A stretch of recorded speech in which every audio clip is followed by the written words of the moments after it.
Welcome back to Human Influencers. Today we are delving into the defection from America to North Korea of ex-Army soldier James Dresnok. Defecting from a country is generally considered unlawful or shameful because it can be seen as a betrayal of one's country and loyalty to it. Defections tend to disrupt diplomatic relations between countries and potentially lead to negative consequences such as economic sanctions or military action. In some cases, defections may also be viewed as a sign of political or social unrest within a country. Defection can result in legal and administrative challenges for the defectors themselves and their families. The tension that existed between Korea, both North and South, and the USA was considerable during Dresnok's military stationing in South Korea. The Korean War had ended only in 1953, and there was a heavy American presence in South Korea, left over from its input in the war. North Korea, now the Democratic Republic of North Korea, was becoming increasingly distant and isolated from the West, a situation exacerbated by South Korea's fraternizing with the Americans. In 1968, a couple of years after Dresnok's defection, North Korea seized the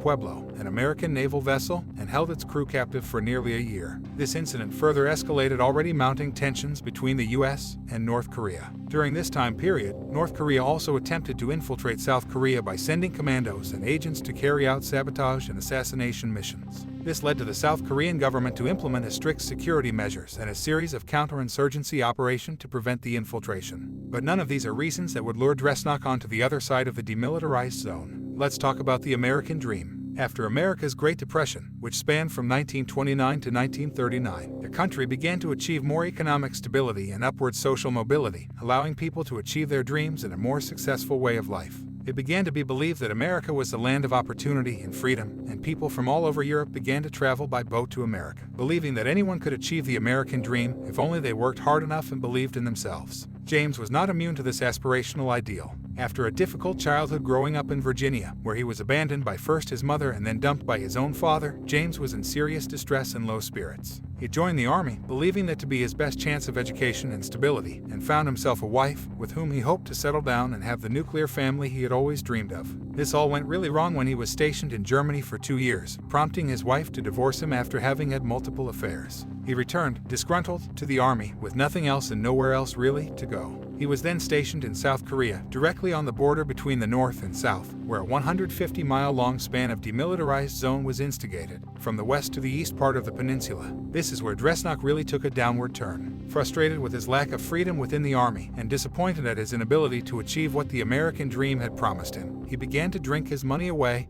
and fritter his time with prostitutes in the local villages. One night, he forged his sergeant's signature in order to get out of his station out of hours, to go visit a woman in the nearby village. The next morning, his superior belittled and infantilized him when reprimanding him. This was the straw that broke the camel's back.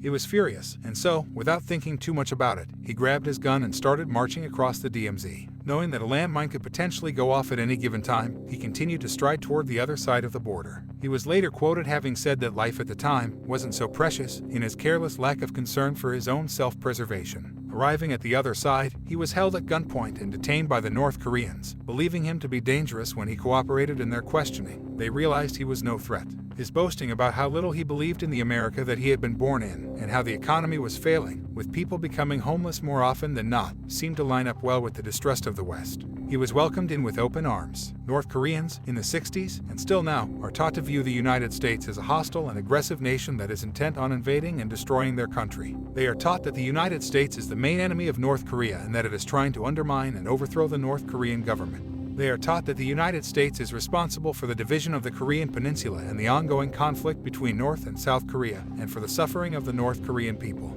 North Korean dictator Kim Jong-il even managed to blame the North Korean famine, which killed an estimated 3.5 million people, on the West. North Koreans were taught that the American way of life is inferior and that the North Korean system of government and society is superior, and Dresnok was more than happy to support this idea. He took part in propaganda videos and films where he would play the white American baddie in the film, further solidifying his devotion and loyalty to his new country. Their heavily state-controlled media information being limited and extremely filtered meant that any information on American advances in science and technology from Dresnok was welcome, whilst managing to block any positive messages or developments, such as moon landings, from the view of the North Korean people. Dresnok soon met a woman who he married and had 2 children with, Ted and James. After Dresnok's death of a stroke in 2016, Dresnok's 2 sons appeared on national television in North Korea. Fluent in the language, and having been born inside this strict dictatorship, they sung its praises and warned of the dangers of being lured across to the ways of the West. loyal to Kim Jong-un. Ted and James Dresnok appeared on the state-run Yeoman Security website wearing the Korean People's Army uniform, and speaking in heavily Northern Korean accents, preached the importance of devotion to North Korea's leader and praised the country generally. The brothers went on to accuse U.S. imperialists, quote-unquote, of, apparently, raising war hysteria and madness, and of knowing nothing about the North's army and the people that lived there.